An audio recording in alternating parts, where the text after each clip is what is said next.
can catch up so I can keep a pace with the chat. I hope everyone had a great New Year's Eve. Man, am I glad last year is over. I feel like, New Year's may be an arbitrary, just sort of random designation from people. Random. It's not a solstice or anything legitimate in terms of, cycles and whatnot. But I feel unreasonably positive at the moment, and I'm not really sure why. And I'm sorry I have to hold my uh, stand today because one of the legs broke off. um, so what I'm saying is I feel extremely positive about the upcoming year. I feel like this is the year when all of the craziness from 2021 and 2020 is going to sort of harmonize, and hopefully, as I was saying in the description, Phoenix will rise from the ashes. Um, Man, why is this cutting off the top of my head? Let me see if I can get a better angle. There we go. And we'll be able to make some sense of it all. For myself, I feel like I learned a lot of really hard lessons. You guys know after 4 years of struggling and health problems, we were hacked for $10,000, which was everything we had. And we still haven't recovered from that. So please do hit the like button, share, subscribe, support us on Patreon. My New Year's resolution is to get everyone that watches this live stream to support us a little bit today, because we really need it. And we'll get to that. And we pass it on, to indigenous communities, indigenous people here. Um, and so one of my main goals for 2022 is to really create a functional organization out of the IllumiGnati, right? My group, I want to create an integrated ecosystem of people that are actively working to disseminate the values of gnosis and critical thinking and self-education and individuality and creative expression and the antidote to the atom bomb, and really work together to try to affect some changes and catalyze transformation in both people, places, and things all over the planet. And we're starting to do that. Some of us are working together outside of the YouTube community, and we have actually, managed to lose a lot of money so far.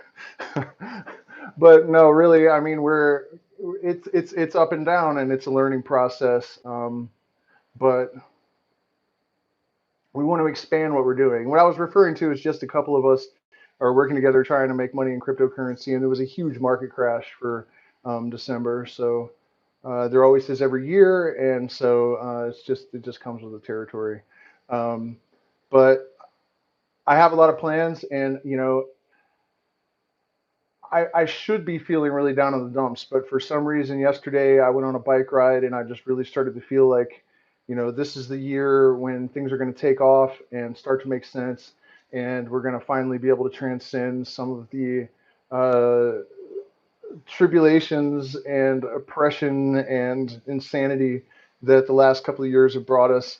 One thing that I want to share with you guys, just in case I forget, is the latest in a series of revelations that I've had. Um, it's difficult for me to figure out how to phrase this, but if you follow my channel, you've watched me kind of trying to solve this puzzle of electromagnetism, consciousness, and what was the most recent part of it? Well, for the point, for this, that's all we need. And reflections, like everything's a reflection of this one thing doing one thing. And so I was thinking about macrocosm and microcosm and the way that waves move, right? Like, this whole motion.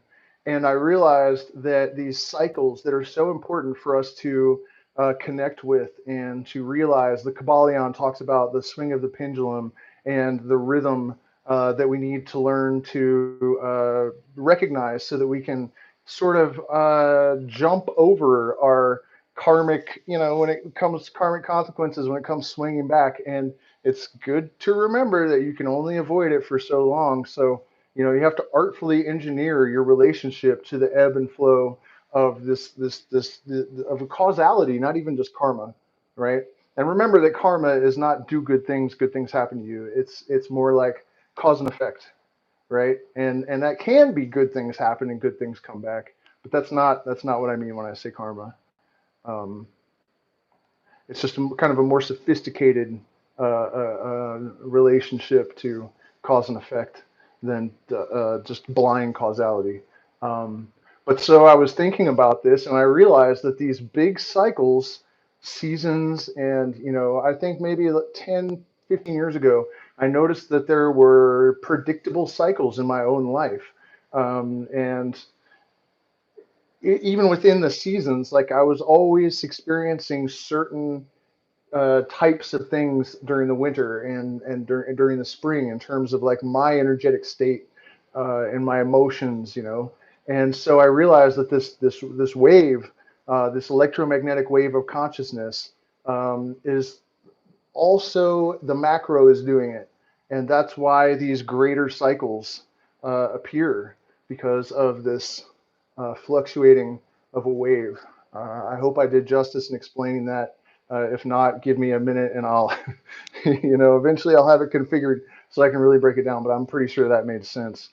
And so this allows us to anticipate a lot of things in the future, for good or for ill. This is really how, Maynard James Keenan, the singer from Tool, wrote Fear Inoculum before um, COVID hit, right? And this isn't the first time he's done that sort of thing. So people asked him in interviews, what is up with that? Because if you read the lyrics to it, it's crazy. It's not just like a pandemic in the song, it's a pandemic that has, like, for its cause almost fear and isolation of individuals. And, it really sounds like it was written after COVID. And, you can look, there's a lot of other people that have made accurate predictions about things on that level, including myself. If you go back over my channel and watch from the last few years, or even following, then you know what I'm talking about. And so Maynard's answer was that it doesn't really require woo. You don't have to. You don't have to even invoke the supernatural, because everything in nature happens in these cyclical patterns, because the whole thing is in some sense a wave, and these tiny waves are in sync with the greater waves. And so on a subconscious level, our brain is able to latch onto these patterns, map them out, and extend them into the future.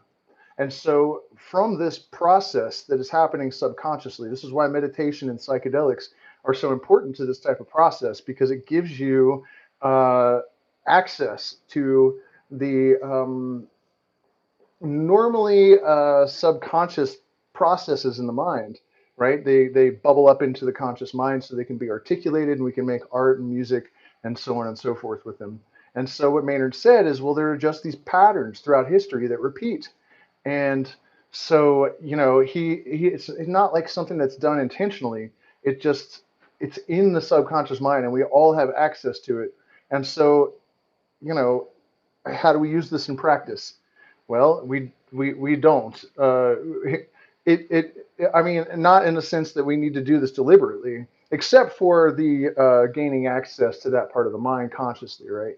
But what I'm saying is the subconscious is doing the majority of the work when it comes to. Sorry, this is so shaky, but I'm having to hold it with my hand because the leg broke off yesterday. Um, so if we look at, for example, I talked about this in the last couple of live streams, I think, but if we look at the last couple of cycles of fascism, and then the explosion of consciousness and creativity and individuality, all of those sort of Gnostic, thelemic,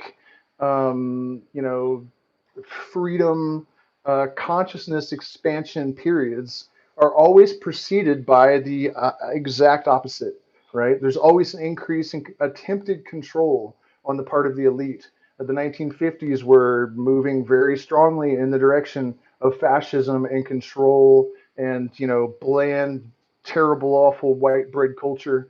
And then the pendulum swings back to the other direction. And, I mean, you can see it even earlier from the 1910s, 1920s, late 1920s, 30s. We had the flappers, alcohol prohibition eventually going away. And now, it's psychedelic prohibition that's going away.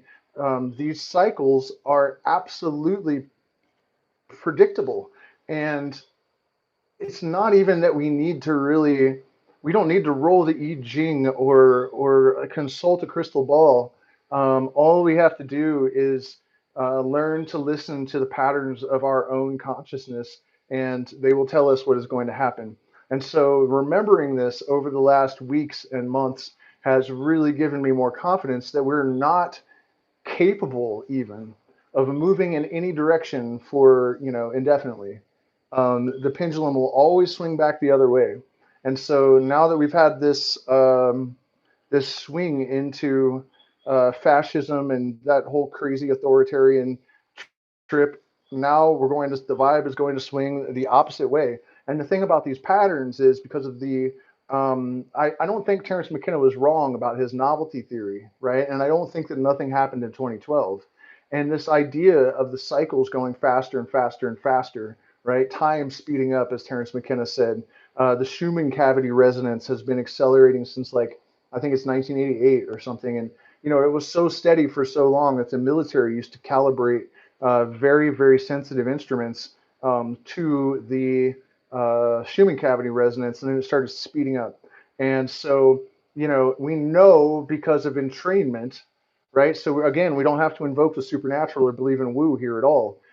We know because of entrainment that cycles all sync up over time, right? So if the Schumann cavity resonance, which is basically the overall resonance of the planet as a whole, starts to accelerate, our consciousness, our alpha waves, the pulses, our heartbeat, everything, I think. I don't know if yeah, I mean, our heartbeat as well. That's kind of a weird thought. But it's very subtle, but that doesn't mean it's not significant. All of these things are going to accelerate. And so with that acceleration comes a closing of the gaps between these periods. So the pendulum swing will happen faster and faster and faster. So we swing way far to fascism and way far the other way, and these swings are closer and closer together and more extreme. And so I think what we can anticipate now is sooner than everyone thinks, the pendulum will swing crazy far in the other direction. And I think we all know what we can expect from that. The what do they call it? The discrete psychedelic movement of the 1990s has been accelerated unimpeded despite all of the restrictions globally. People can't travel. Ayahuasca industry has pretty much been totally snuffed out in the country where I live, at least, because you can't travel here without vaccines, at least maybe till the end of the month, and then that may change. But it seems to me that they call it the quickening. Actually, there's a term for this speeding up of this pendulum swing and the manifestations of all of that quickening. And it's also interesting that a lot of us started using these terms before we ever saw them on the internet, like downloads, the quickening. It's like we have this deep intuitive connection to this process that's unfolding because it's fundamentally where it is. It's coming from within as much as it's coming from without.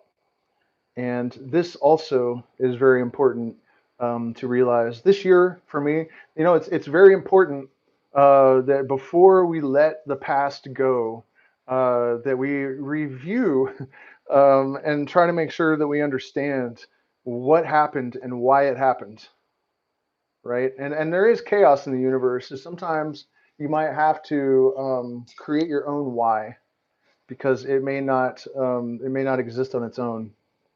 Um, this is why, in plant medicine ceremonies, for example, I will often have everyone write down something that they know doesn't serve them and throw it in the fire. It's a common practice, actually. It's not like it's unique to my ceremonies. And so that, there's some conscious effort to focus on releasing this dead weight, this ontological lead, right, and transmute it into the gold of higher consciousness. Um,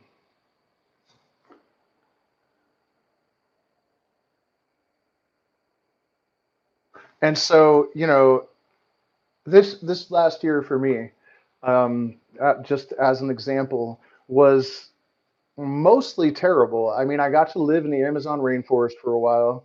I got to as far as I know, I have the only documented video evidence of a non-human animal cooking and eating its own food, building the fire, basically lighting a lighter at least.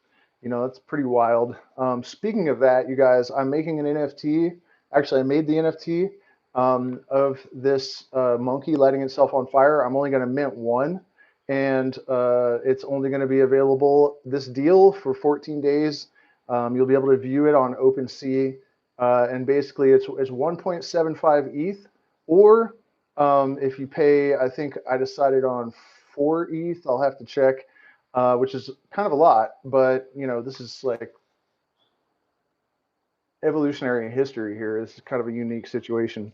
You can fly down here, and I will take you to meet Lighter Monkey and the rest of the troop. They all light lighters now, so even if Lighter Monkey gets hit by a car, there's other monkeys that run around starting fires on themselves. So you can come down here, and all of your expenses will be paid. I'll book everything, the hotels, and anything that you want to do for 10 days. So ayahuasca ceremonies, San Pedro ceremonies, Wilca ceremonies, floating around in lagoons in the jungles looking for all the 18 different species of monkeys. Whatever it is you want to do, instruction, ritual, magic, I am at your disposal for 10 days. And you get the NFT. And I am going to release a series because I have a whole bunch of documented video of these monkeys engaging in human behaviors, drinking coffee that they've stolen from people, throwing babies through the air, lighting themselves on fire and eating the fur once it's burned. They didn't hurt themselves either. God, I got so much hate about that.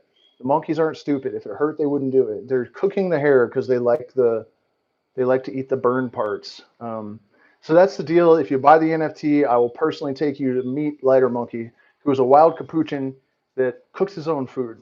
And um, and so, anyways, aside from those miraculous things, 2021 was extremely difficult for me. I spent probably half the year in bed, convinced that I was going to die because of still sort of undiagnosed health problems. We finally made a significant amount of money to get ourselves home after 4 years of struggle, and we were hacked, which was one of the most traumatizing things I've ever experienced. And I've been in gunfights in the ghetto. I mean, it's saying a lot coming from me because I'm very difficult to traumatize, but it still haunts like almost all of my waking hours, and it will until we make the money back. Um, Miraculously, no, my health problems are up and down still. I'm out of bed a lot more. I'm starting to mountain bike every day, but it's still rough in the mornings. I think the stress of the hack has got a lot to do with it. I think once we are able to reestablish ourselves financially and it's not so stressful. I mean, I wake up every morning it's like Groundhog Day, like a horror film version of Groundhog Day. Like I'm just in shock and my stomach's full of butterflies and I don't want to get out of bed and I just feel like blowing my head off, to be perfectly honest. And that usually lasts a few hours and then I have to. And also, I might have Lyme's disease and the symptoms are worse in the morning. So man, my mornings are just fucking terrible. Um, but you just have to push through it because, as I've been saying, you never know what miracles are waiting for you around the bend. Every time we've gotten to the point where I'm like, man, we are out of hope. There are no options. Nothing is us this time. Something always does, and oftentimes I haven't even asked. In fact, I'll give you guys an example. Um, and it's also an example of why you guys should support us. And I actually had somebody send me a bunch of hateful messages that talking about how I was so pathetic for asking for money on the internet. I mean, how much effort do I put into this? We're demonetized. I get no money from YouTube, right? And they're one of the reasons I don't hesitate to ask for money when I'm doing these live streams is that we give a ton of it away. Like yesterday, I'm not trying to float my own boat, but just seriously, if you like this idea of charity going to indigenous people, I had $30 to my name yesterday, and I ran into like a obviously very dirty, very hungry Saraguru family. She had like 2 or 3 kids with her, and I gave her like 10% of all the money that we had because I know that one way or another, I'm going to be able to figure out how to make ends meet, and that eventually we'll be doing really well again. So I don't hesitate to help people, even if I have nothing. And I think that that is, something I can offer you guys. You should do that as well. And, one of the things that we have to do moving forward is really choose fear over love with absolute consistency, right? No deviation from that theme, if nothing else.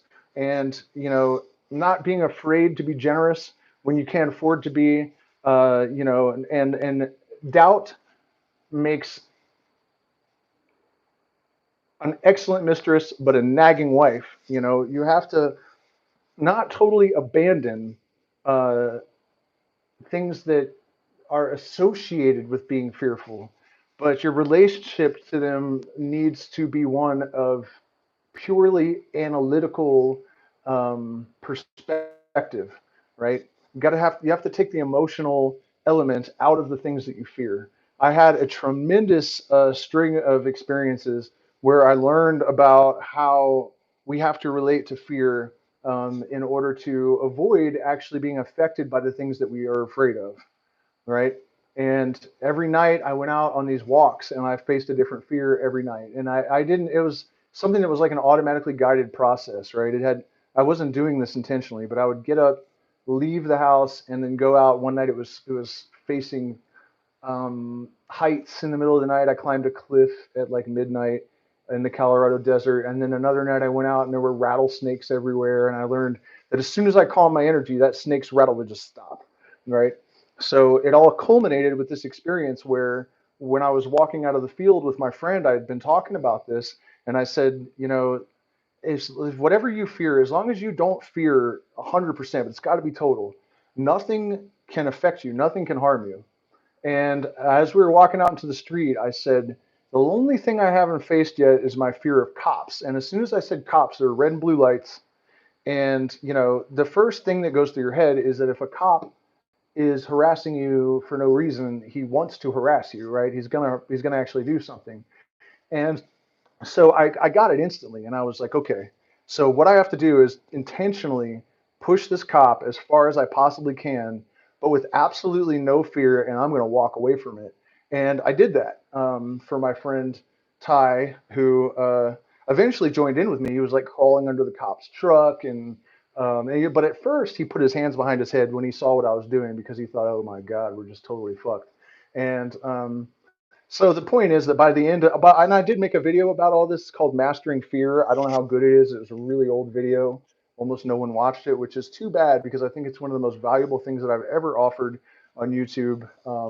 Probably remake the story because it's just one of the craziest fucking things I've ever heard in my life. Anyways, like the story in its entirety, and it's all true. So, anyways, we're getting a little bit off track here, but what I'm trying to share with you is like my review of last year and all of the suffering and the chaos and the chaostrophe, both global and locally or personally, right?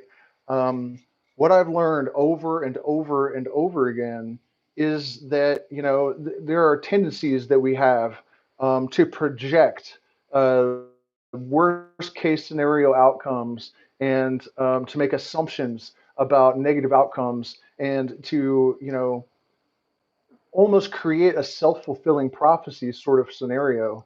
um, I really was convinced numerous times this year, and I'm still not out of the water. I don't sometimes I'm still concerned about this. I mean, how long can you be chronically ill before you develop a tumor or something? I mean, I'm still concerned, don't get me wrong, but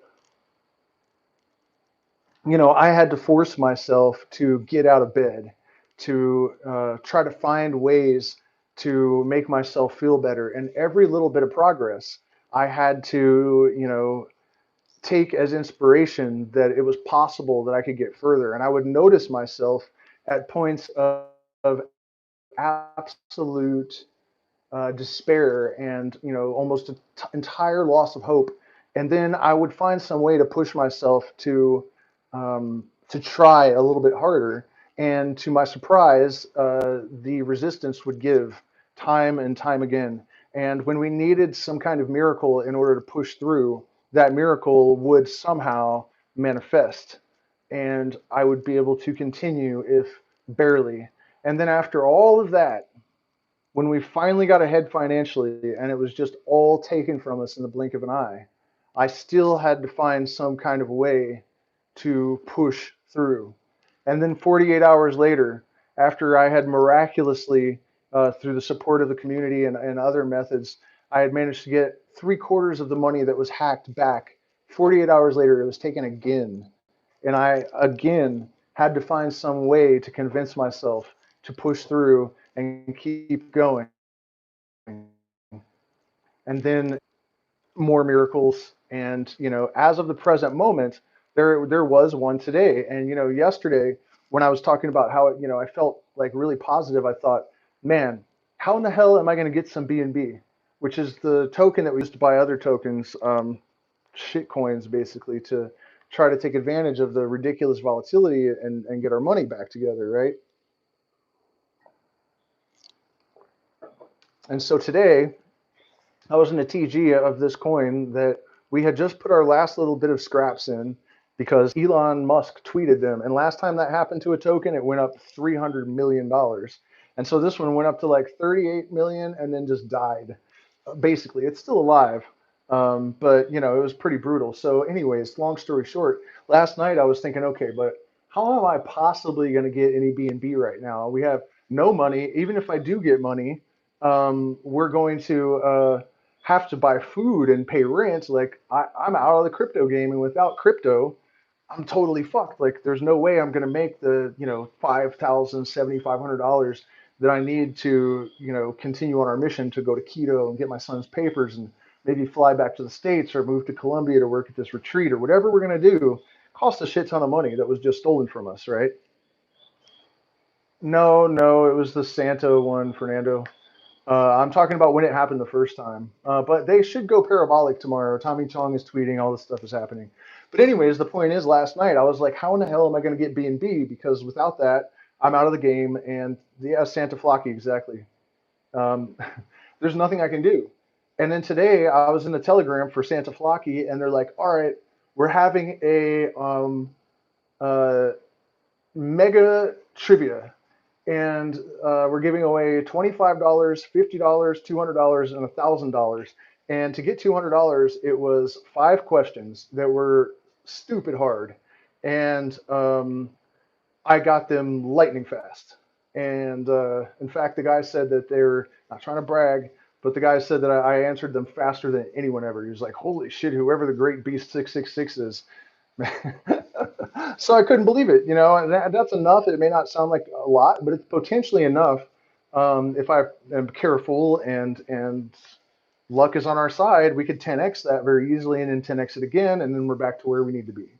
But the point is that the chances that I would just come up with B&B out of thin air the day after I just am saying, like, oh my God, how am I possibly going to get any B&B? I just win it in the Telegram randomly. It was really something. And so we have to um, you have to learn to expect the miraculous. And if you have trouble with that, all you really should need to do, oh man, it's so hard for me to hold this thing where my eyes are still in the frame and there's a delay. So when I move it, I can't really tell where it went to. It's like, um, if you have trouble having expectations about the miraculous, all you really need to do, I say this all the time, I apologize for being redundant, but just look around the universe because the miraculous surrounds us from microbe to, universal scale stuff. It's just absolutely impossible, and yet it's still there. When it and again, it's not good to invest expectations in extremely improbable outcomes, but you have to allow for them, and then just opening the gates, you'll be surprised how much can come through when you absolutely least expect it. I mean, this to have any optimism at all for me after the year that I've been through is a miracle in and of itself. And by the way, you guys, like I said, my resolution for the new year is to get every single person watching this to send some kind of support because we really need it. And the IllumiGnati, did I get to that? I want to call this opening the gates. I was saying, like allowing for the possibility, for things is different from having expectations about them, and it's certainly different from precluding the possibility with absolute disbelief. That's a big problem that people make. I've noticed over the years that oftentimes people will fail to perceive things that are right in front of their face just because they don't know they're there. Not even because they don't believe that they could be there, but just because they don't know they're there. One example is Morel mushrooms. I've seen this happen with a couple of different types of mushrooms, and it's a common experience where people will go out hunting and they won't find anything, and then they see one, and then you turn around and look right where you have been, and they're everywhere in plain sight. It really doesn't make any sense, but that's how our cognitive apparatus works. There is some degree of um, almost engineered perception from our subconscious and our expectations and our previous experience. It just kind of projects a reality that is certainly incomplete. We know it's incomplete because, for example, we only perceive, what is it, less than 1% of the full spectrum of light.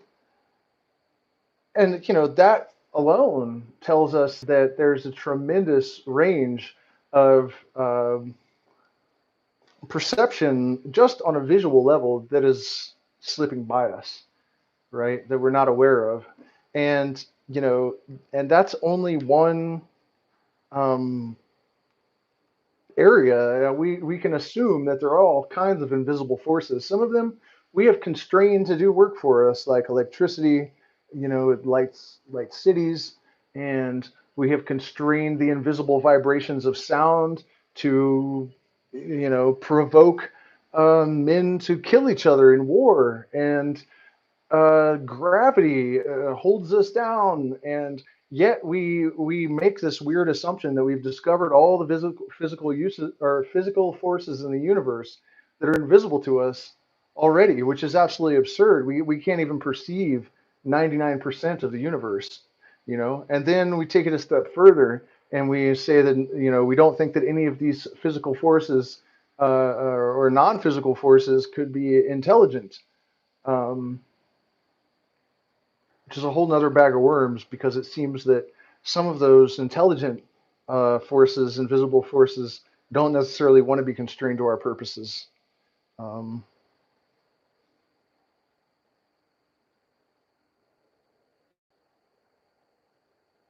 and so this year, we must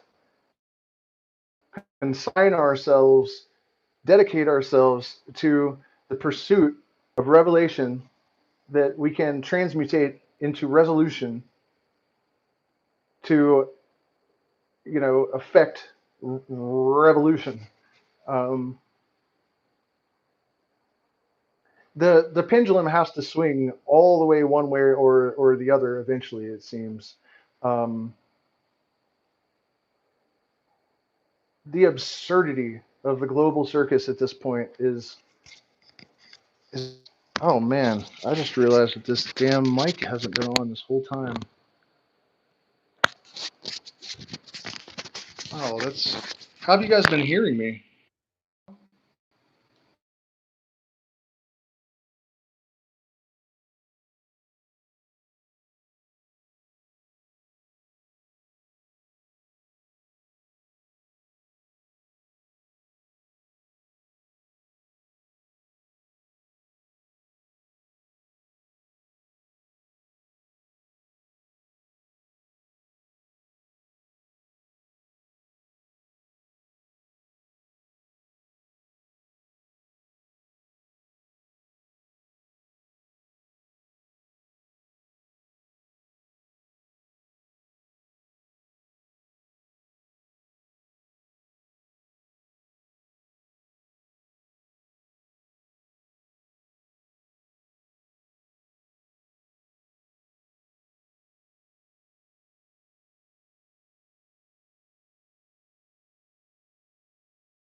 Okay, so do we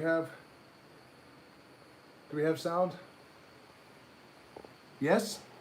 Okay, all right. Well, too bad that we lost most of our viewers. But I'll keep going for a minute. I guess it's only 9 o'clock. Let me stick this back in its thing here. Okay, so now we're kind of back. And so the message of 2021 was it's like forging through fire, right?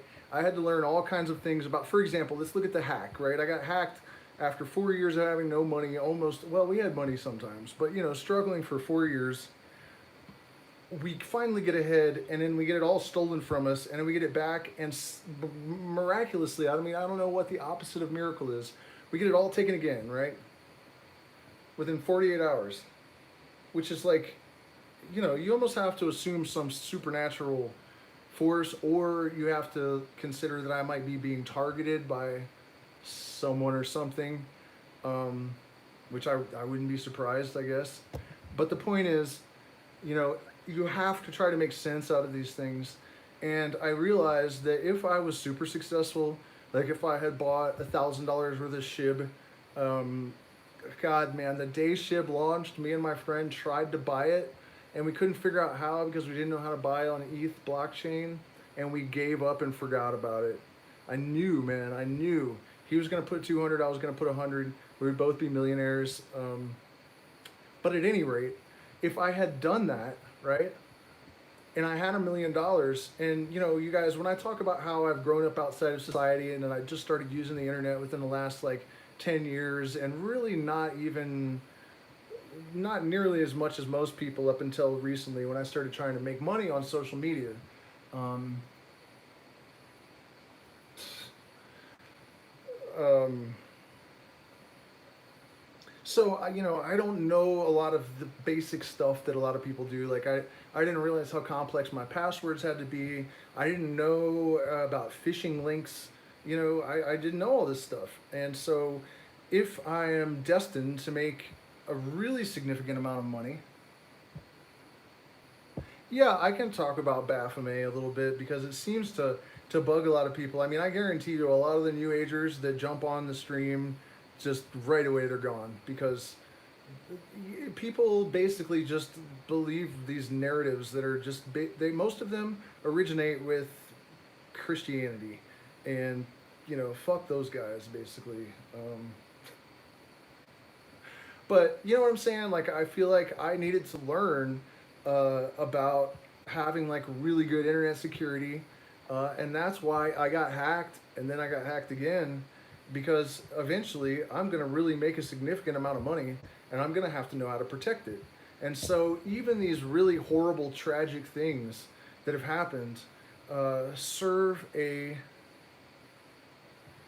purpose potentially. And even if there is no grand design and they have no purpose of their own, you can certainly constrain these demons to your will and to do benefit for you. And so Baphomet is basically just a glyph of nature. The goat headed god was chosen in part because Christianity demonized that image for a reason. Spirituality used to be about connecting with virility and power, and being a warrior was totally permissible in all spiritual faiths, right, including Buddhism. Um, it's not until these spiritual systems were, what is the word, when it's accepted by like the system, institutionalized, that this pacifism became central to it. In fact, Hinduism has still retained this many faces of one God idea, where, in my experience, what Great Spirit does is it just reflects back to you. Exactly. That's why you're not supposed to grovel. The Shuar here in Ecuador say, these people that are prostrating themselves before God in India and stuff are really going to get themselves into trouble. Because if you lay your head down, put your neck on the stump, it's going to swing the axe. That's not what you do. Because this is just a reflective consciousness, like a greater consciousness that's a reflection of our own. So groveling and acting pathetic is no way to gain the favor of Great Spirit, right?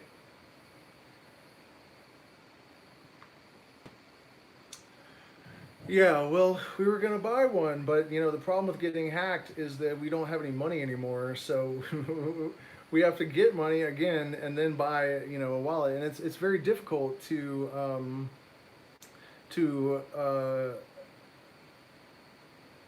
get a hold of electronics in this country.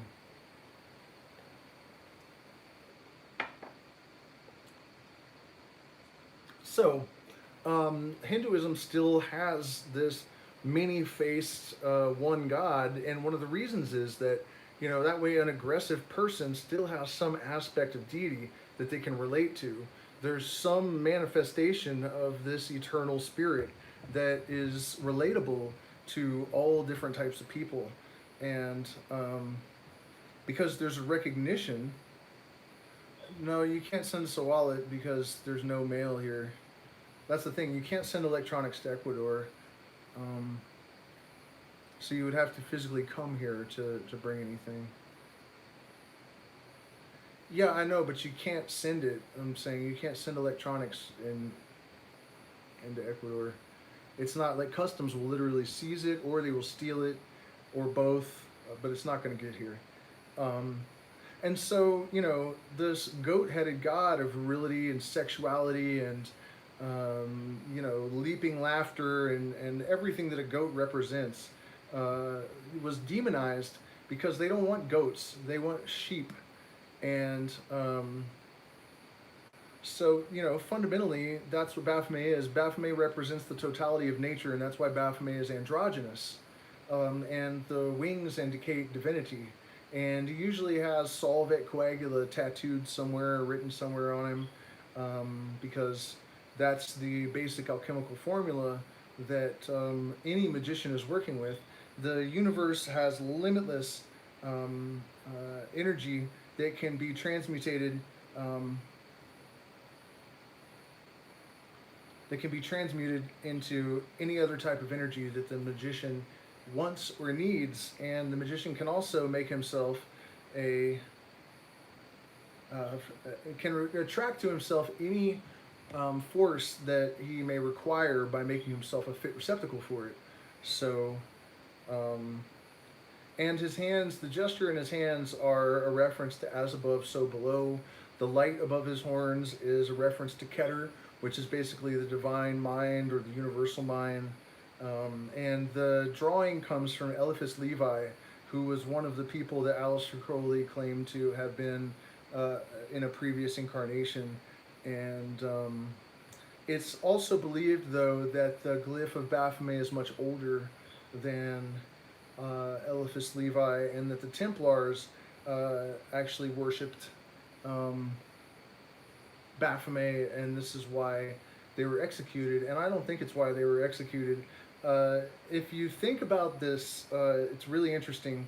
The Templars basically were supposed to be alchemists, and alchemy is actually about transmuting the lead of everyday experience into the gold of higher consciousness. And so the Templars were eventually they had the crowned heads of Europe in debt to them, and it's interesting that these guys came up with a fortune literally out of thin air, and they were alchemists. It's as if maybe they did figure out the secret of turning lead into gold, and it's something that was believed to be impossible until fairly recently. I think the last 20 years or so, they actually have figured out how to turn lead into gold in the laboratory, but the process is still so expensive that it's not profitable. But it is possible. And so it's another case of science rediscovering an odd scrap of magical wisdom and making a great fuss about its cleverness, even though it had mocked the magic or magicians forever asserting that it could be possible to do such a thing. This is standard practice. for science. I was talking recently about how the aether or the ether, depending on who you are, you may pronounce it differently. This invisible liquid-like substance that permeated the entire universe is now back in physics, and it is the three forces of electromagnetism, electricity, and gravity, the fields that permeate the universe. I heard a physicist the other day in a video describing these fields in exactly the same language that someone may have talked about the aether in the 1800s. The prima materia, the first substance. And the real secret of alchemy, I'll tell you in plain language, the prima materia and how it gives rise to the gold of the Philosopher's Stone. The Philosopher's Stone is a number of different things, but one of the things that it is pure consciousness, and the prima materia is the aether. The three fields interact to produce consciousness, and this is really one of the main allegories of the alchemical process. That's it in a nutshell. And the truth is that all of the capacities or the capabilities of the Philosopher's Stone and he who possesses the Philosopher's Stone are capabilities of consciousness itself when it is properly attenuated, and the mind that is directing it is truly self-realized, fully realized, and able to conduct the forces that it yields. And this is something that very few humans are really evolved enough to be able to do. And once again, physics, who had mocked this idea that consciousness could play any kind of role in the directing of energy and the behavior of subatomic particles, has recently confirmed, and I'm talking about something other than the slit experiment, something better and more concise. But one of the main and most important things that we learned from this experiment is that a group of people is generally required in order to have any kind of significant impact on the behavior of energy. And this is why it is so important for us to establish collective unity. Because, for example, there's a documented case of meditators when Washington, D.C. was the murder capital of the world, when I lived there.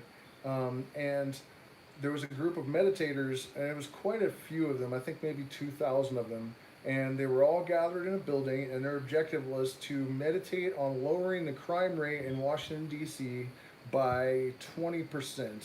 And the chief of police got wind of this effort, and he, at a press conference, stated that the only thing that is going to lower the crime rate by 20% in Washington, D.C. in June is 2 feet of snow. And the meditators did their thing, and June of that year, the crime rate was 20% lower. And the chief of police went back on record saying that it was, a preposterous but real miracle, and he was genuinely shocked and baffled by it. And of course, it could be a next level coincidence, but it does seem that groups of people have the ability to influence the general behavior of the population at large. And of course, we have to be very careful with this knowledge, because misdirected, misapplied, misused, it's basically black magic. And you don't want to unduly influence the behavior of any person under any circumstances, right? But if the influence that you are exerting is benign and does not come into violation with the directives of will of these other individuals, then it's not black magic and it's totally fine. And so, in the case of um, willing the crime rate to come down, you are not in violation of any sort of cosmic laws in regards to the proper use, the proper application of the proper use of the proper kind of force to the proper medium that is the prerequisite for any to affect any kind of change. Um,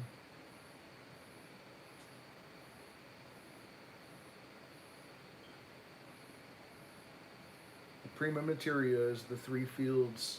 It's crazy too how, oh man, you guys remember the other day when I was talking about, and this was so dumb, but one of the symptoms of my condition is brain fog, and I couldn't remember that it's zero that you divide any number by and you get infinity. And this is really important because it shows us some of the great secrets of creation. This idea that everything contains this contradiction, that the all is in the all, and that everything is nothing, and that if God is the all, then it is zero. It is nothingness that really is the deity, paradoxically, because it is the great paradox at the center of the universe, the one that sustains creation. And so, contained within zero is infinity. Um, and it is through interaction with nothingness that we derive the eternal, which is pretty goddamn mind blowing that we have. It's a mathematical proof. Well, no, I mean if you put it in a Google calculator and say 6 divided by 0, it's infinite. It's infinity, um, and so it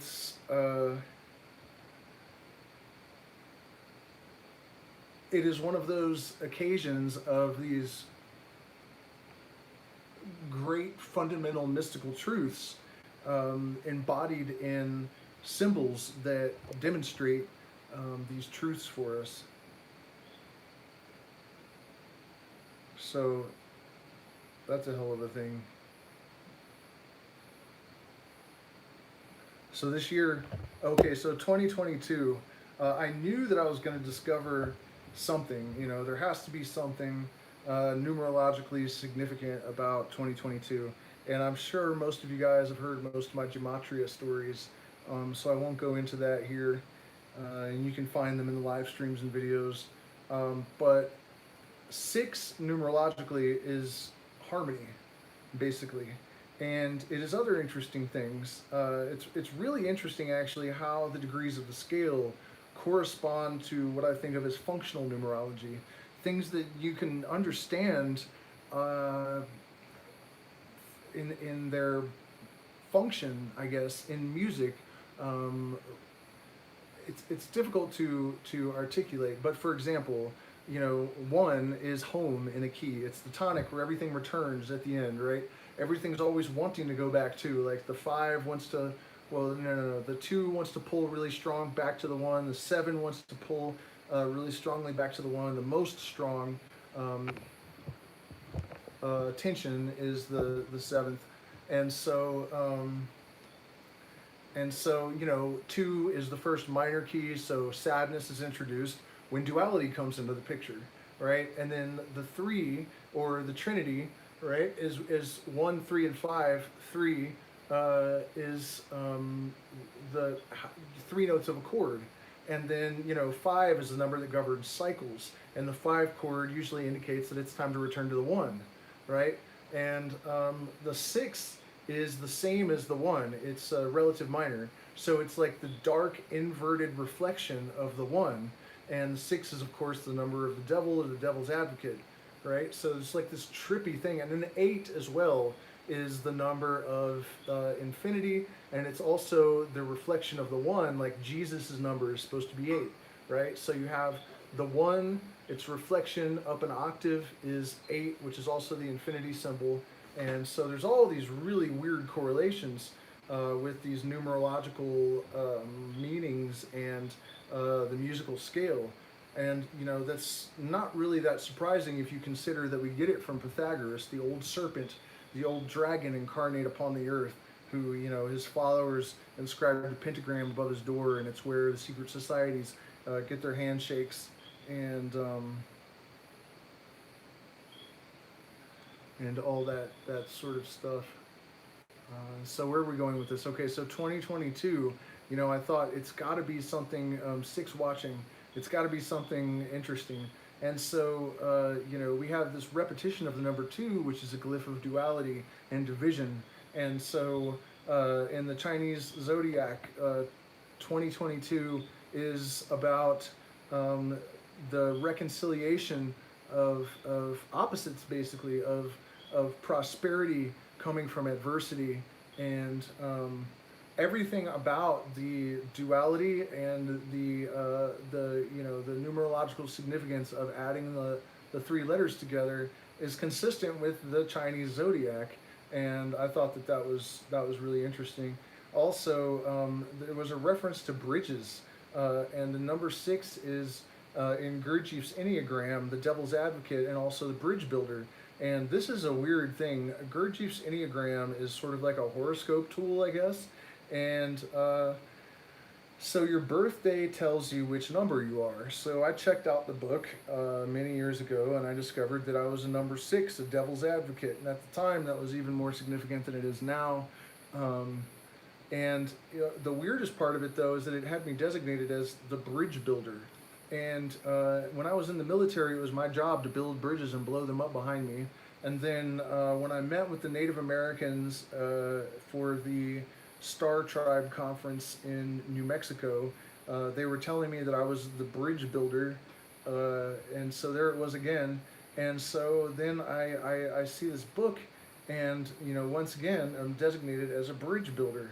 And so 2022, with its adding up to six and its connection to bridges, gives me confidence that, you know, this is accurate. And through unified consciousness, we can make the world whatever we want it to be, but we have to be unified in order. Our strength truly does come from numbers. You know, as I was saying about this experiment that Dan Rader did, they got a Sigma 5 rating from Harvard.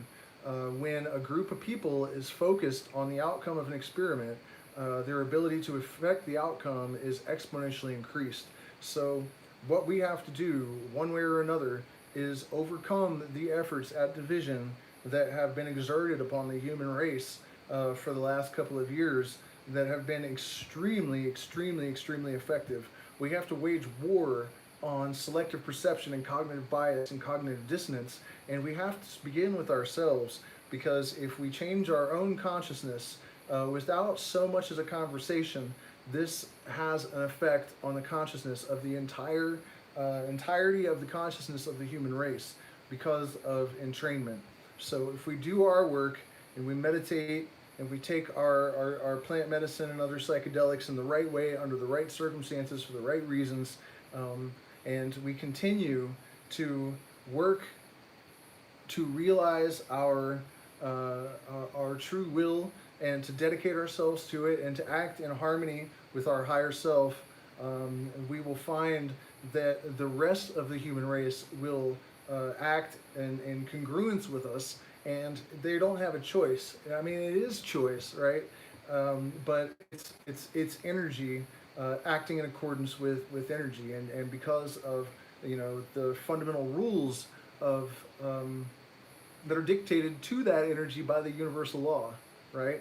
Entanglement, entrainment, ensure that if we are acting in accordance with our higher self, it will draw the other individual monads of consciousness into homeostasis with our own.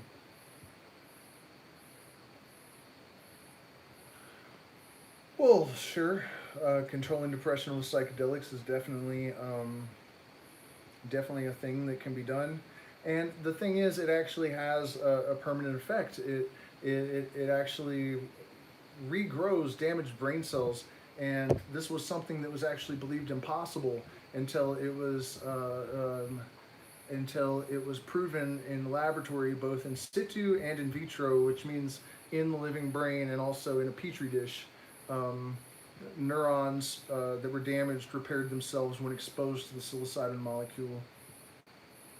And it is actually something that is being used now at Johns Hopkins to try to see if well, actually, yeah, neurogenesis is that, but it is actually more specifically just generating new neurons, more so than just rebuilding the old ones.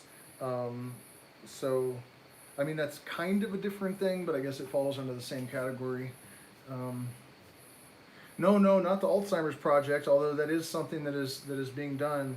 In fact, it's not just psilocybin, but lion's mane actually will catalyze neurogenesis to the extent that it's being used on people with Alzheimer's with good results. But yeah, LSD is actually, of all of the indole ring psychedelics, LSD is the most efficacious at catalyzing neurogenesis and enhancing neuroplasticity, which surprised me. I thought it would have been DMT. But yep, that's the case there. But anyways, it's being used at Johns Hopkins University or they're doing studies to see if they can actually, I don't know what to wake up people that are brain dead. And I think that it'll work because it gives the brain the ability to rebuild itself to an extent that has never been observed under any other circumstances.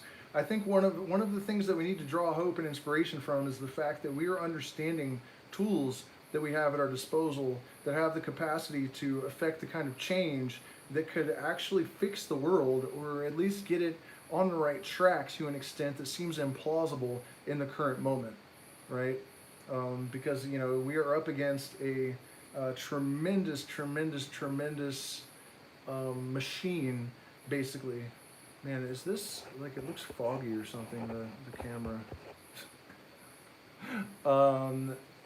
Okay, so, we really have to try to keep these things in mind, that the brain scans that have been done on people that have taken psychedelics show some pretty remarkable things. And, to see electrical activity in parts of the brain where there never, ever, ever is electrical activity otherwise, indicates a lot, potentially, of miraculous stuff. I mean, it could be the areas where telepathy and precognition and all of these sort of parapsychological capacities of consciousness that are sort of disputed, that could explain why people in psychedelic states so often report these kind of experiences. It's a crazy thing because the mystery always presents itself in a way that casts doubt upon itself, right? Like DMT has produced experiences of interdimensional beings so reliably and so convincingly that Rick Strassman, when he was administering the clinical studies, the tests to people, even though he didn't experience it himself, it challenged his worldview to the point where he actually voluntarily cut off his own funding and shut the study down, because he could not handle the possibility that there was a drug that could put people into contact with interdimensional beings. And now we understand that it's probably because they are deactivating a filter in the brain that usually keeps that stuff out so that we can focus on what's happening. It's difficult to hunt a deer or drive a car if there are self-transforming machine elves distracting us, and geodesical patterns and great geodesic domes encircling us and stuff, right? Like you can't function like that. So as out of biological necessity, we've evolved these mechanisms to sort of remove these things from our experience.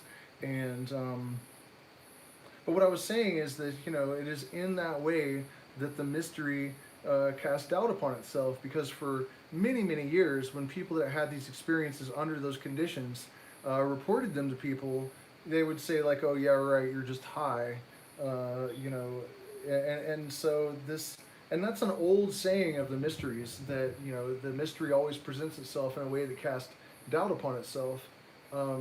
And also, experiences of telepathy and precognition that are very, very common with psilocybin mushrooms. Now we actually have a scientific basis to understand how that could be the case and why that would happen. So what I'm getting at is that we need to draw inspiration from the fact that, you know, people talk about how the psychedelic revolution of the 1960s didn't really succeed, and I think that people were just a bit impatient. You know, I don't know what they expected to happen. And also, we had very naive young people that didn't really understand how to use the tools that they were provided. And I think that the momentum that they created did actually persist, thanks to the Grateful Dead, honestly, because if you guys, you know, if you believe that psychedelics are a positive tool and a positive influence on our culture, there's no doubt that that whole torch of, it would have burned out, like it would have disappeared if it wasn't for the Grateful Dead carrying the torch through the 70s and 80s and into the 90s. And it's interesting that as soon as his purpose had sort of been, you know, Garcia just vanished. He just disappeared because, you know, it was at that point that they could sort of go away and the thing would continue without him. Which, you know, if you listen to the interviews from a later year, that's all he was waiting for. And the indications that he knew it was his last show are pretty remarkable. It's really quite an amazing story, no matter what you think of their music. And if you don't like it, it's because you've never listened to it on LSD. Yeah, they were all on a heroic dose, and it's crazy to think about crowds of like 80,000 people in a band, like all on LSD in this kind of like unified state of consciousness. But the point is that I don't think the psychedelic revolution of the 1960s did fail. It's still gathering steam, and it has evolved and it has focused itself, because now we have people using ayahuasca and we have much more focused kind of intent and understanding, and we also have better access and understanding of the ecosystem, the tools that relate to these things, yoga and meditation, and you know, people are much less naive. We also have access to technology so that we can draw information. We can do all sorts of things that the people in the 1960s could not. So our capacity to actually have an evolutionary revolution is stronger than it's ever been. The likelihood of success this time around is much higher.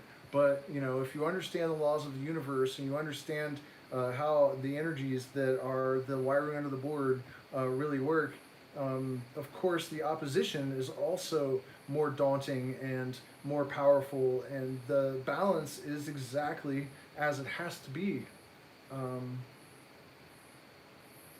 And that is partly in order to create the pressure that is the catalyst, right? It takes tremendous pressure to create a diamond from coal.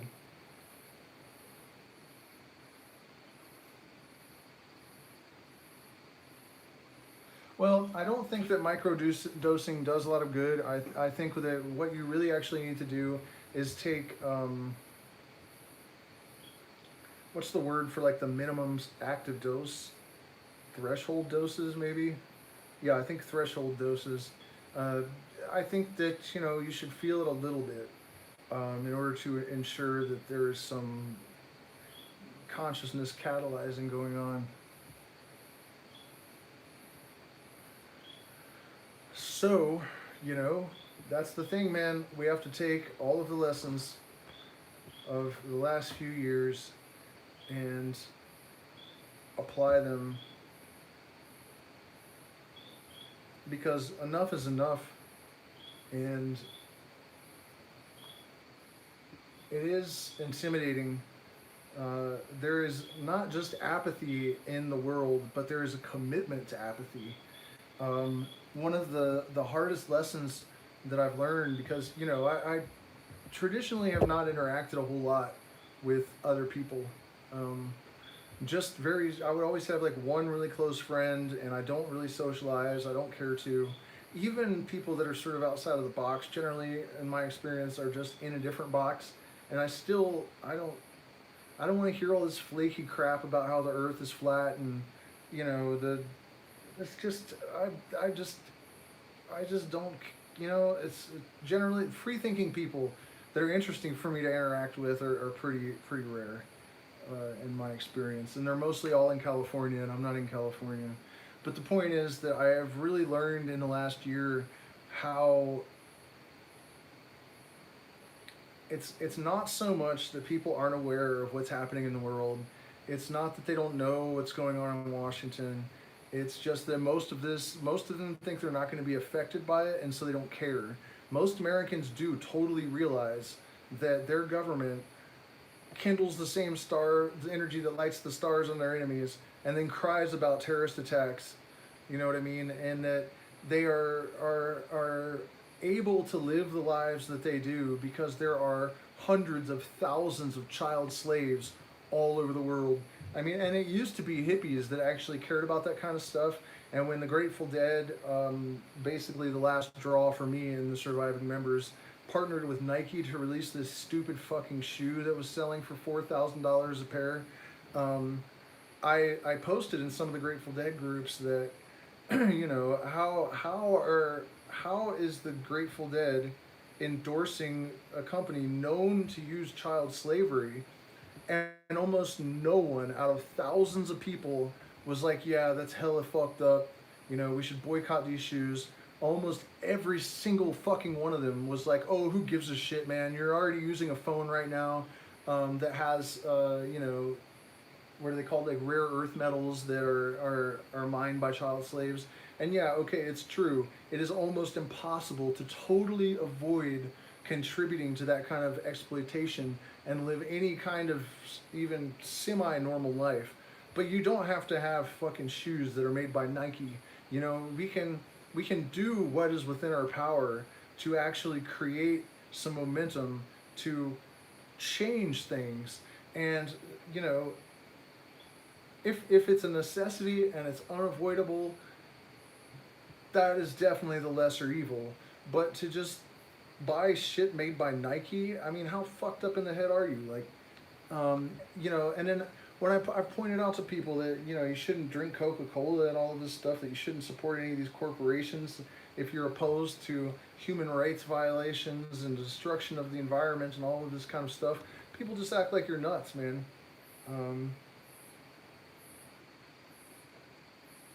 But you know, it was really disconcerting for me because I always operated under the assumption that people just didn't know what was happening. But when I realized that people actually are aware of it and they just don't care as long as they get to live an easier life, if they're standing on the backs of, you know, South American people and there's child slaves being exploited in Africa and all of these places.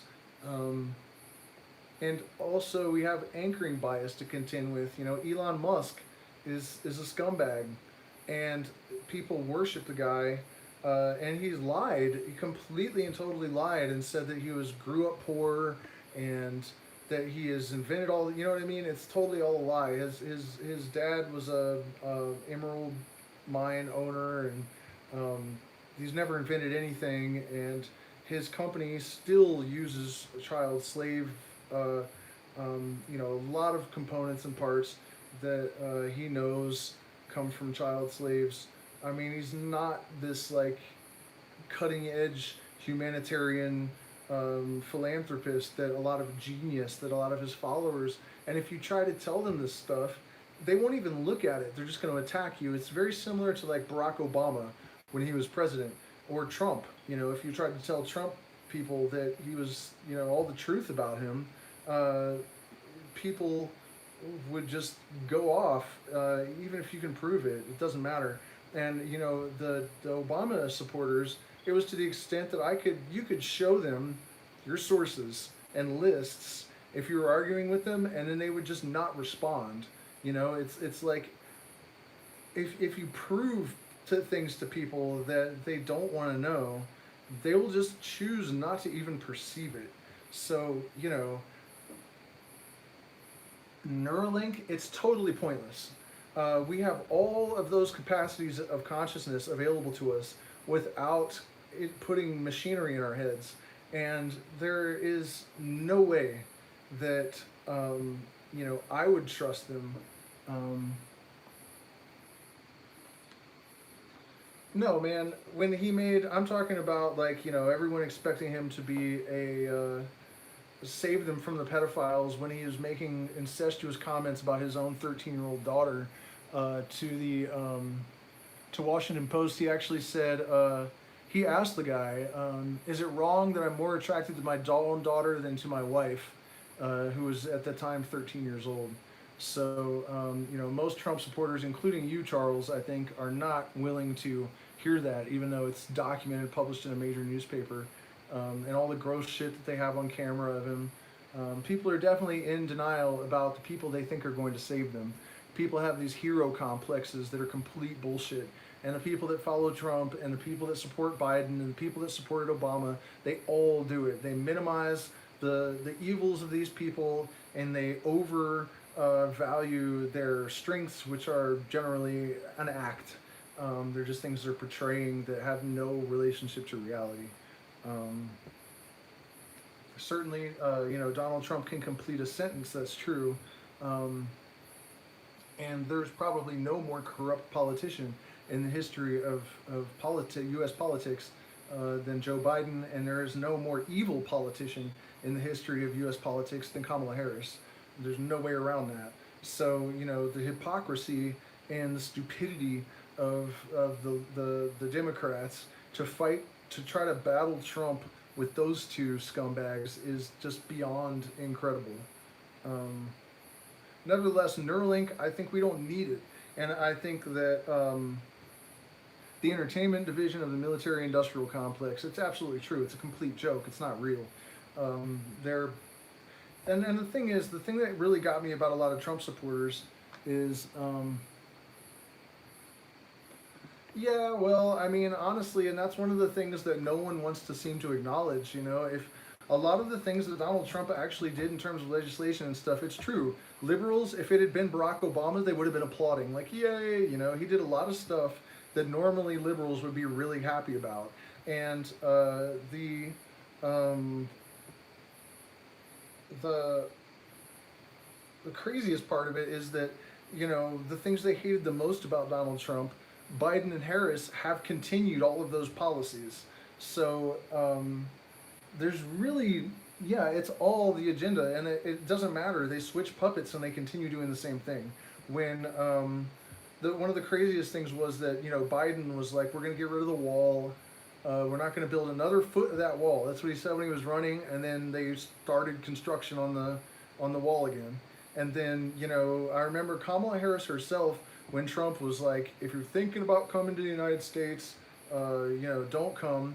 And then Kamala Harris says the same exact thing in almost the same exact words. If you're thinking about coming here, don't go. So, I mean, it's just, it's a little bit disheartening that so many people refuse to see this, even though it's so. I mean, you guys, how many supporters did I lose? My Facebook page deleted because I said all of these things when they were running that have turned out to be absolutely factual. I don't know how many times I was called an idiot. Old friends I thought were friends deserted me. I was right about all of it. I mean, sorry, I hate to gloat, but it's absolutely true. I mean, I don't see why any billionaire thinks they need more money, so I don't understand why any of them would be interested in making more money. It's just weird to me. When rich people don't want to pay taxes, I just don't understand. It's like, if I have $1 billion and I have enough to take care of myself and all of my progeny for hundreds and hundreds of years, I really don't mind giving a lot of money away. I mean, I don't understand why people get upset about that. Seems pretty crazy. But yeah, I mean, that's we have made some progress, because I've noticed that where if I used to post like during the election and right after the election, if I posted about how it was one party and that Trump and Biden would do the same shit at the end of the day, they actually, people have stopped calling you an idiot. There's just silence, right? So I think a lot of the people that were in tremendous denial, have kind of realized that that it's true. That the only way that we're going to fix the system is to completely and totally dismantle it and to create a new one out of the smoldering wreckage of the old one. Yeah, a quarter trillionaire. That's crazy, man. Yeah, that's another thing, you know. And here's a story from my own life that's pretty mind blowing. When I was in second grade, I'm 42 years old, so I don't know what year that would have been, maybe 1987 or something. Let's see, I was only 8 then. Yeah. It was probably like 1987 or something. So Reagan was president, and I lived right outside of Washington, D.C., in one of the wealthiest places in the entire world. My neighborhood was dirt poor. You know, I watched my babysitter shooting at people that were beating her brother to death with a lead pipe in the neighbor's driveway when I was like 9, you know. Murdered people in the neighbor's yard, a little 18-year-old kid one time. And you know what I mean? It was hella ghetto. They were inbred, literally. Like, people didn't know how to read or write. But so we were surrounded by literally the elite, like princes and stuff. They called me Master Harley at the public school when I was in like kindergarten, first grade. And they would actually contact our parents and ask if they could punish us and stuff, you know. So anyways, so there was this crazy dichotomy between like my neighborhood and the rest of the kids were all like super wealthy elite children. And so one day at show and tell, one of the girls from down the street had a Polaroid picture of Reagan and Schwarzenegger at her house for dinner the weekend before. And so to me that really, you know, shows how much time they spend cultivating and how early they choose these people, because at that point in his life Arnold Schwarzenegger had made no public declaration of any kind of intent to become a politician. I mean, yeah, so I mean that's the main thing that I'm trying to get across. You know, we have more powerful tools, better access to information. There are more of us than ever. There are conversations that happen between common people on the street that used to be reserved for the intellectual elite or the spiritually awake intellectual elite, right? Buddhas and bodhisattvas and stuff, you know, in caves. There's people on the street corner in California all over the place that can have these conversations. And so we know how to actually use psychedelics. We can use all of these tools at our disposal to really truly catalyze a movement that makes what happened in the 1960s look like a frat party by comparison. I've compared the 1960s to like a tremor before the actual earthquake event, which is now. It's happening now. And everything that's happened over the last couple of years has been setting the stage for this. It's the pressure that is going to create a diamond. It is the you know, I mean, a lot of people like look out at all the evils in the world and the oppression of governments, and the reality is that without the antagonist in a story, there's no plot line, and so you know it all has to be there in order to catalyze the response, right? And so now what we all have to do is come together, unify our consciousness, right? We know that collective groups of people have tremendous power to influence reality just using their consciousness alone. And we have all these tools at our disposal that we actually know how to use, unlike the people in the 1960s, right? And we also know that the consciousness of other people will entrain and entangle with ours, so that if we do our own internal work without any direct contact with other people, we can actually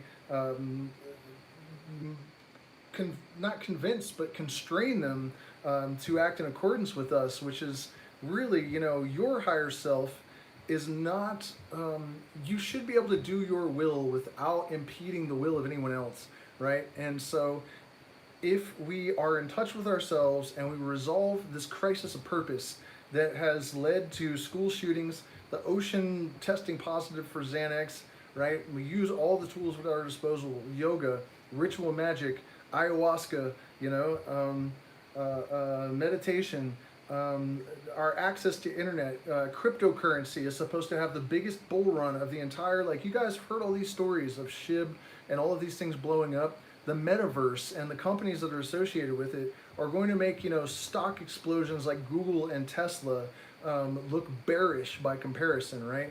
And do me a favor, you guys, if you want me to be able to continue to create this holistic, integrated ecosystem of IllumiGnati, right? Please do support the channel. It's my New Year's resolution to make it profitable again after getting demonetized. I was also bound and determined to get everyone that tuned in tonight to contribute something. So please, if you can afford it, make some kind of contribution. You can find methods in or ways to contribute cryptocurrency or fiat, PayPal, Zelle, whatever, in the description and the top of the chat.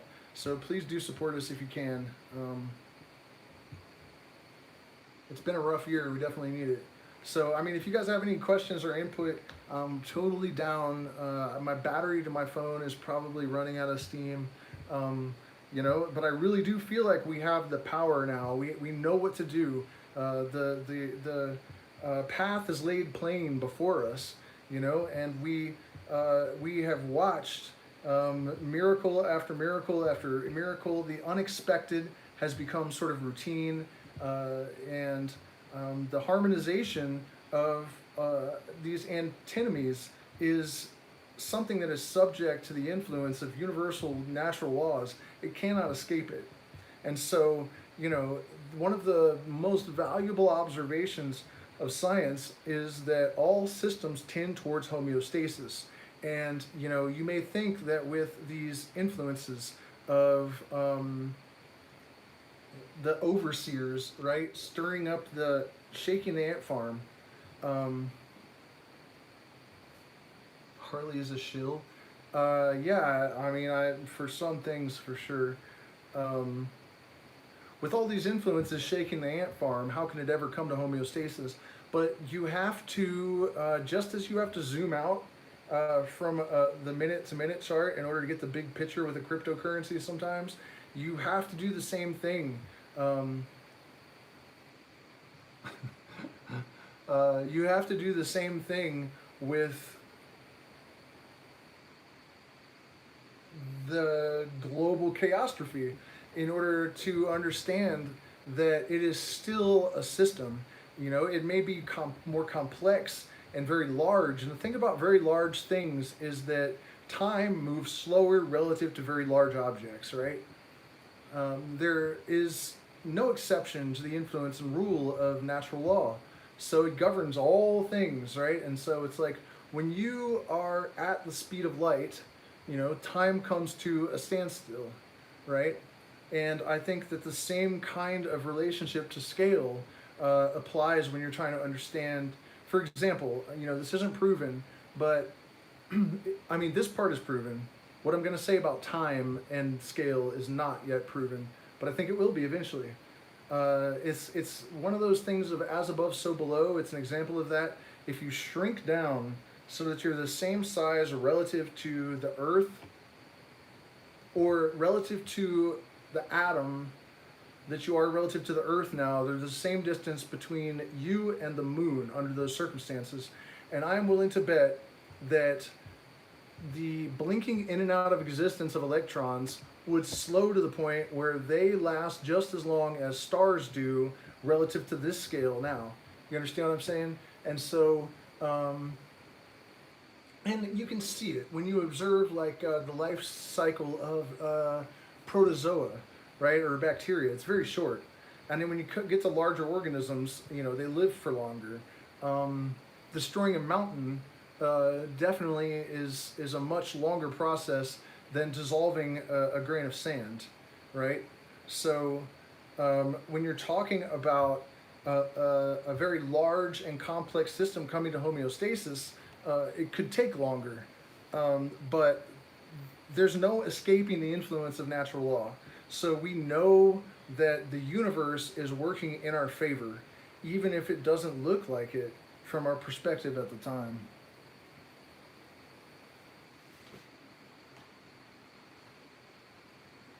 Yeah, Charles Kin Show is a patron, but we have lost a lot of them this month. We're down to 16, I think.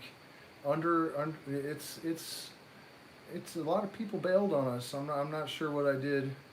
But you know what they say, he who speaks the truth has few friends. That's an African proverb, and also Plato said, people hate people hate those that tell the truth. And there's another good one along those lines. What was that author?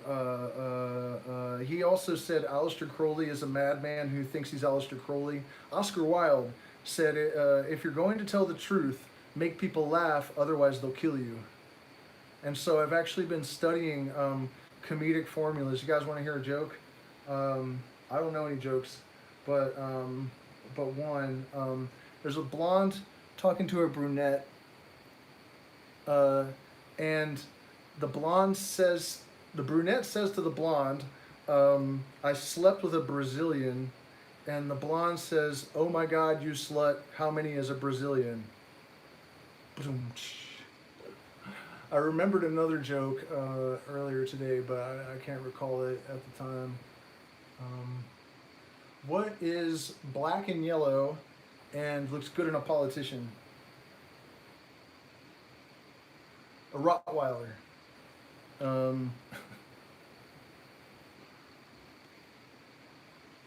How do you keep a politician from hanging out in your backyard? Hang one in the front yard. Let's see. I might be all out of jokes now. Is that supposed to be German? Sprechen Sie Deutsch, I think. I'm learning German too. Sprechen Sie Deutsch? Guten Nacht, I think is what you're trying. I don't even know. I don't know how to speak German. Be inspired, you guys.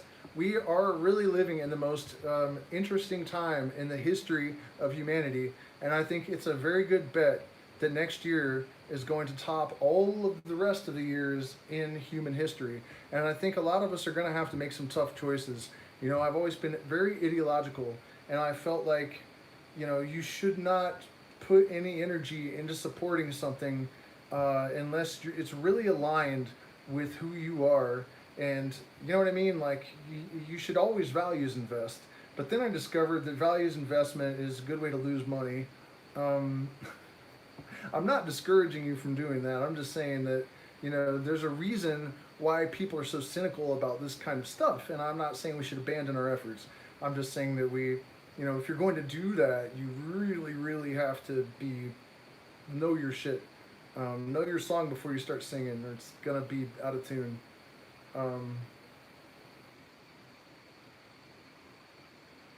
But what I'm saying is that, I think we may have to make some concessions, and I've been proud of myself over the last year. It's another reason why you guys should support me, because I really have stayed true to myself. I was thinking about this today, because when you're moving into the new year, one of the things that you have to do is be grateful. You have to be willing to revise the things that need revision, right? And you have to be able to evaluate it all objectively, and then you have to be able to move forward with the resolution that is necessary to effect the changes that, so that you don't have to keep learning the same lessons over and over and over again. Something that I was really surprised at my own inability to, implement last year, because I did actually have to learn a lot of lessons over and over and over again that were absolutely brutal. I mean, we still haven't recovered. The most complete set of talents and virtues is totally useless in the absence of willpower and discipline. That's one of the most important things you'll ever hear.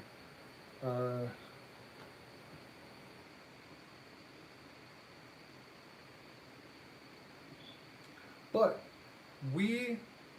if it is true that next year will be the most extraordinary year, or one of them, in the history of all of our lives and in the history of humanity, as far as we know, I think it's because of us to an extent.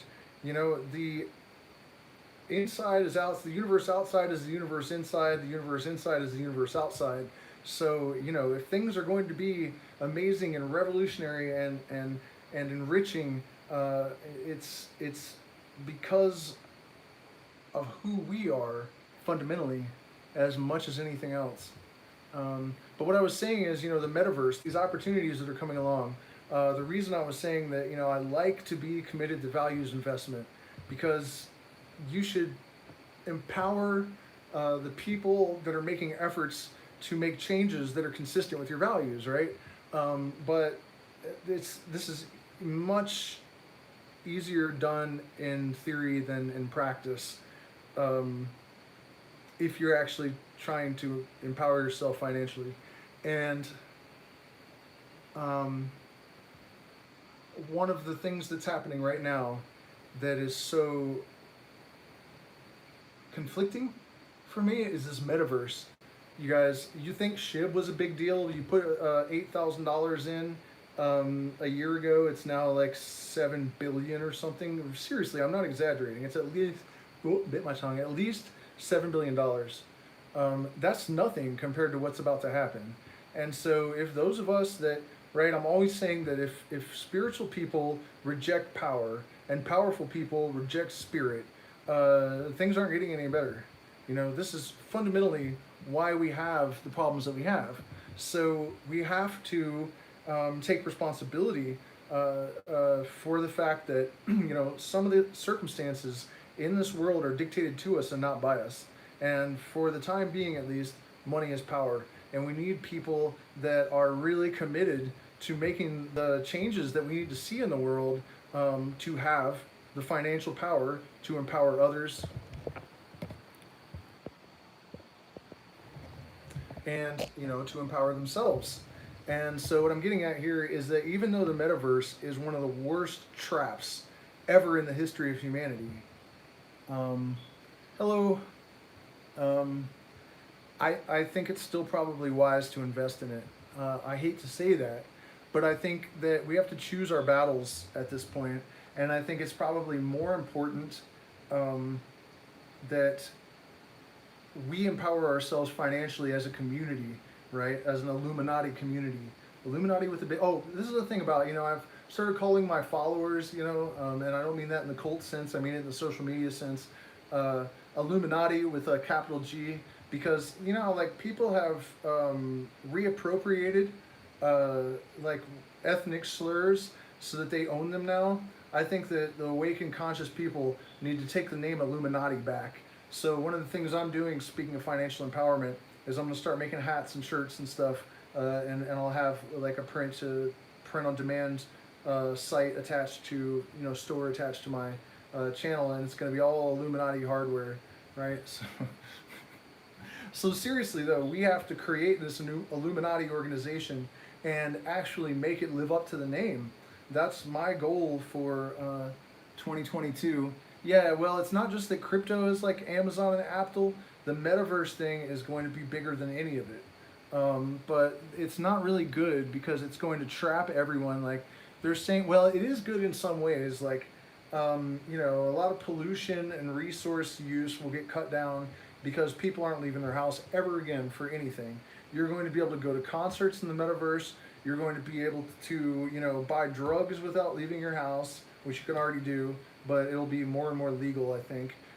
So even like if in order to go clubbing and actually get high, take ecstasy, whatever you do at clubs, you'll be able to do all of this without even leaving your house. You're going to be able to work you're going to be able to fuck porn stars and actually feel it, because they're going to have like toys that you can attach to yourself, so that these virtual reality scenarios are actually going to be as real as they could possibly get. And then, if you go so far as to allow them to put the Neuralink in your head, you'll probably be able to experience all the sensations associated with whatever metaverse experience you're having. And, so it's not a good thing in terms of humanity and isolation and, this sort of bionic transformation that's occurring with people, this cyborging of human beings, right? It's going to accelerate that. But for those of us that are out here, that have maintained an external life away from the metaverse, to invest in this and make tons of money in order to empower ourselves and to redistribute wealth. There has never before in the history of humanity, there has never been an opportunity in cryptocurrency like the ones coming up in the metaverse. So, not financial advice. I have more in common with Aleister Crowley than I do with Warren Buffett. But if you're trying to make $1 billion from $100 or whatever, the metaverse is gonna do it. I mean, it's really, really insane. Speaking of that, I want to plug my NFT one more time. If you guys haven't seen the lighter monkey video, I was able to document non-human animals using fire to cook food. Capuchin monkey in the Amazon rainforest that steals lighters and would light his hair on fire and then eat it, which is cooking food no matter how you slice it. I got that on video, so I'm making an NFT with it, and it's 1.75 ETH. I'm only going to mint one. Or if you buy it for, I think I said 4 ETH, you can come down here and I will take you to see Lighter Monkey in person. All of your ayahuasca ceremonies, San Pedro, Wilca, lodging, traveling around in the Amazon rainforest with me, going to different lagoons, checking out all of the wild creatures. We can visit the Warani as well. Permission to come to that part of the jungle. Will all be included. So if you know any whales and you want to support us, also 10% is going directly to the indigenous communities.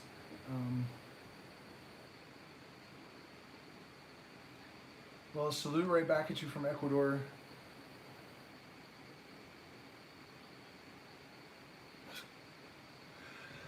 So, I don't know if you guys have questions or whatever. Man, I am a little bit encouraged lately. The number of people that come into these live streams has gone up quite a bit. The videos are getting more views, so that's good to see. But you guys, please do support us, man. That hack ruined us. I mean, can you imagine after 4 years, we're looking at this huge balance. Well, I was actually looking at it when it happened, and suddenly it just shrunk down to like $210 and into zero, and everything was gone. And then we got it all back, and it happened again 48 hours later. So we're still trying to go to these indigenous communities in the Amazon. We've already made one trip.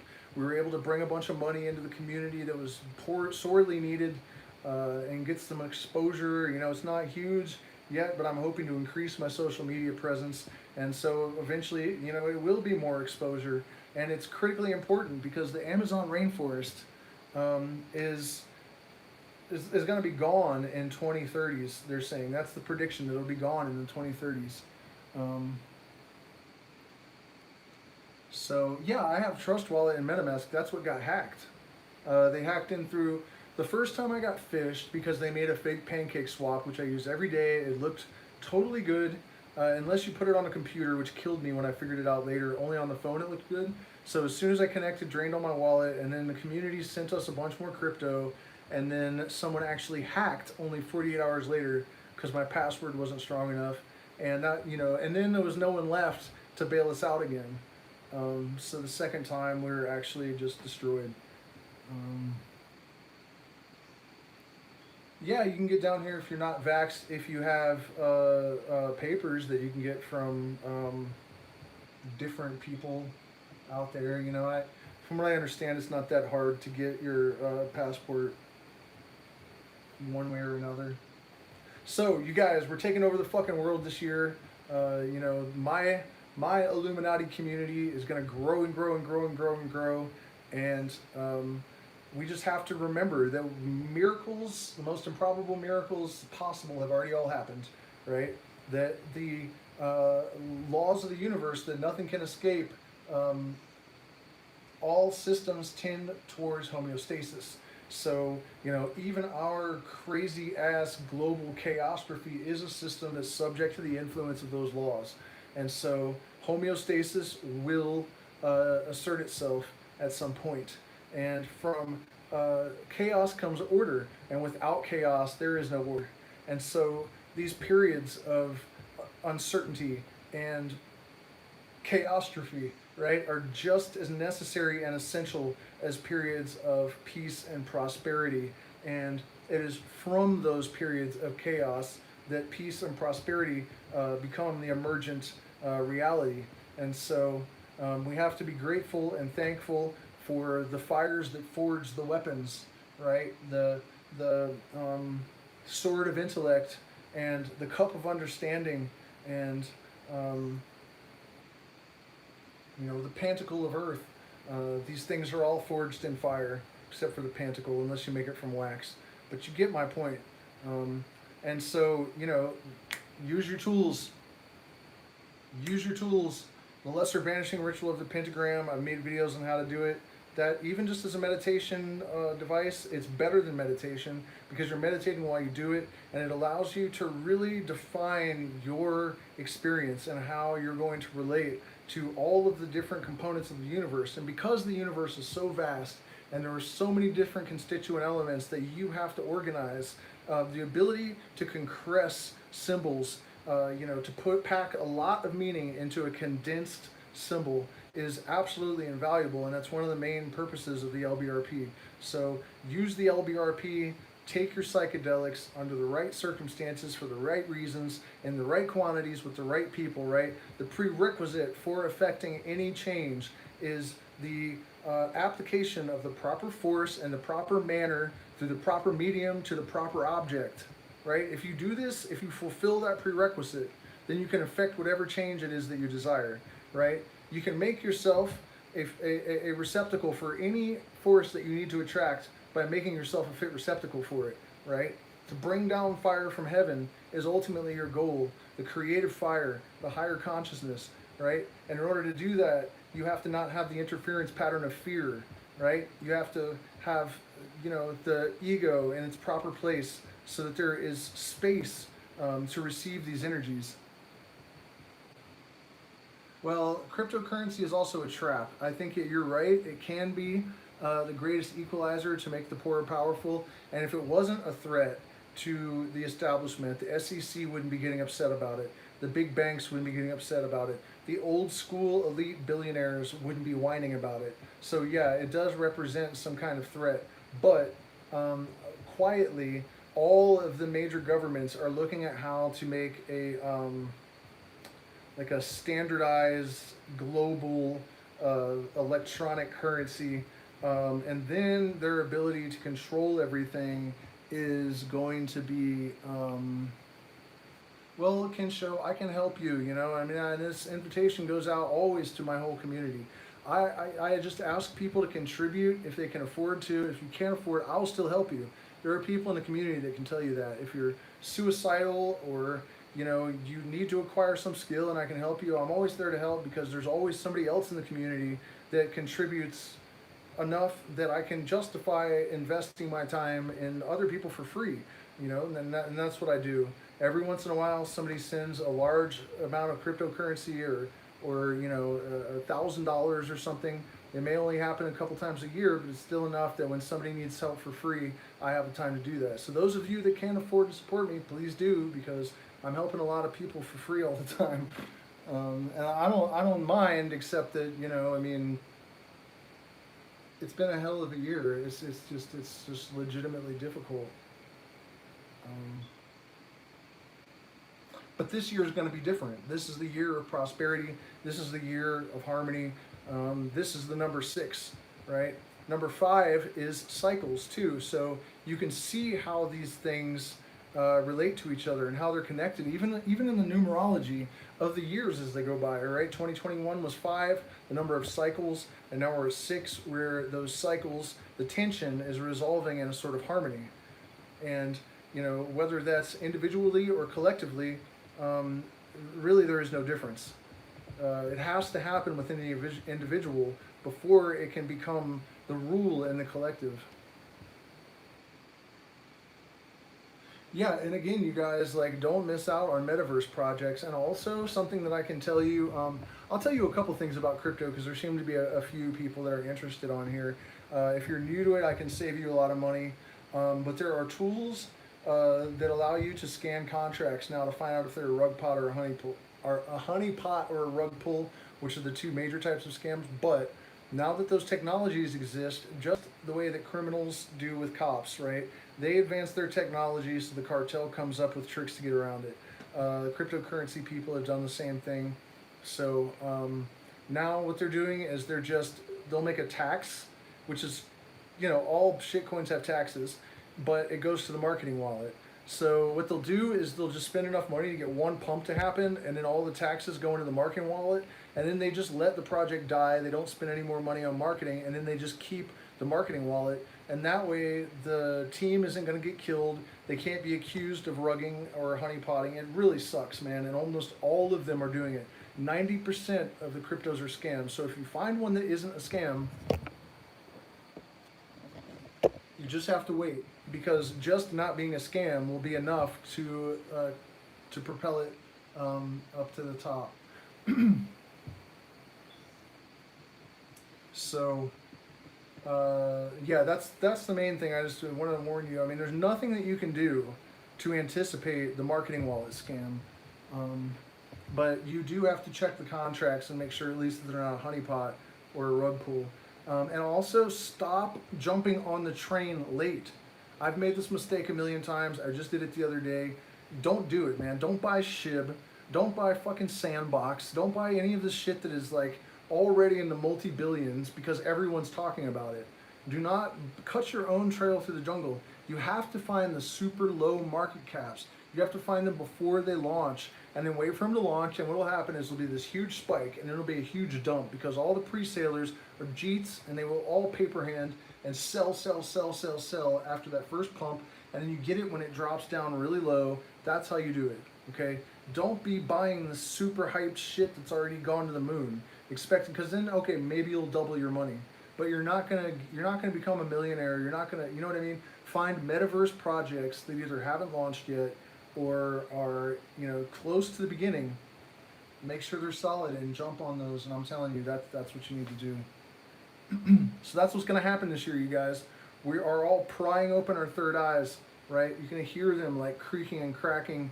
Don't bother to try to decalcify them because your pineal gland is actually 2 calcium carbonate crystals inside of a little sac, and they're out of phase, and they kind of rub together a little bit, creating a piezoelectric effect, and this is how it works. So if you decalcify your pineal gland, you're going to melt it. So stop listening to popular narratives on things, because people don't know what the hell they're talking about almost all the time. 90% of what people believe about ayahuasca isn't true. Up until 1993, it wasn't used to cure anything. Like, no one drank it to cure anything. It's not that it doesn't cure things, but the shaman would take it, and then they would look at the patient. But before 1993, ayahuasca was not drank by anyone. It's crazy. You see all these people thinking that that they're going to have traditional experiences by going to these group ayahuasca ceremonies, and the reality is that was not traditionally a thing. So my point is that these narratives on everything from the pineal gland to ayahuasca are bullshit, and you just have to really actually do your own research. DYOR for cryptocurrency, for psychedelics, for everything, because any time you find yourself consistent with the majority, it's time to check a stock, because you're probably going the wrong way. You know what I mean? And one of the things I've really been trying to get people to take seriously is that if you think the mainstream narrative is polluted with propagandized information, and that it's all misguiding and it's all bullshit, the alternative narratives are the ones that are going to be absolutely saturated with propaganda, because that's where the people that are out of the box thinkers are going to be looking. So, that's why 90% of conspiracy theories are wrong. Most of the stuff that people talk about as mainstream spiritual beliefs are not real. We cannot rely on leaders. We can't rely on whatever the herd thinks. Even in the mainstream narratives, it's all wrong. So we have to learn to tap into our own internal compasses, and we have to learn to do our own critical thinking and really actually do, non-lazy, unlazy, really hard-working research if you really want to have any knowledge. Truth is self-substantiating. You'll know it when you see it. But you have to have, as part of your integral process, the ability to really discern. You know, discernment is something that was taught by the Buddha for a reason. And most people these days, you know, you jump out of the mainstream box and you go right into another box, one of the satellite boxes. That's, you know, most people, you believe in chakras just because somebody else said they're there.